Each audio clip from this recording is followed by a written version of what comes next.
पता था कि तुम मुझे कितना प्यार करती थी, लेकिन जब तुम मुझे कहती थी कि हमारा रिश्ता सिर्फ मेरे एफर्ट की वजह से टिका हुआ है तो मुझे बहुत अच्छा लगता था।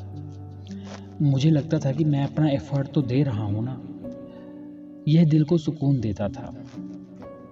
लेकिन परेशानी तब बढ़ जाती थी जब हमारे बीच थोड़ी सी भी अनबन होती और बात बहस तक पहुंच जाती थी।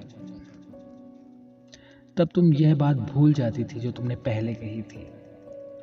तुम्हारी बातें कुछ ऐसी होती थी जिसमें अपने रिश्ते को बचाने की एक भी कोशिश नहीं दिखाई देती थी। ना ही तुम्हें इस बात का तब एहसास होता था कि इस रिश्ते को हमने कितने प्यार से बनाया है। मैं भी झुक जाता था ये बात मान करके तुम मेरी ही तो हो, बात मैं शुरू करूं या तुम, एक ही तो बात है। लेकिन यही मेरी सबसे बड़ी गलती थी।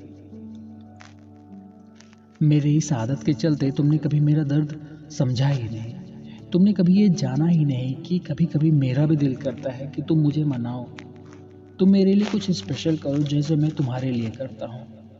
मुझे नहीं चाहिए थी कुछ एक्सपेंसिव सी चीज़ें, ना ही तुम्हारी बॉडी। बस ये एहसास दिला देती कभी कि इस रिश्ते को बनाए रखने में तुम्हारी भी रुचि है, तुम भी कोशिश कर रही हो, तो यही मेरे लिए काफ़ी था।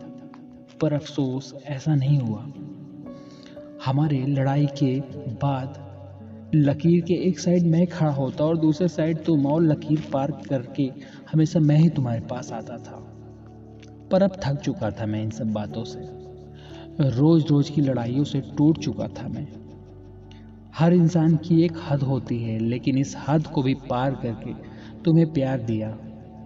लेकिन कब तक ऐसा कर पाता? कब तक हमारी गाड़ी एक पहिए से चलती? कब तक मैं तुम्हें समझाता कि रिश्तों में सिर्फ अपनी नहीं चलाई जाती? बस यही बात थी और मैंने आगे बढ़ने का सोच लिया था।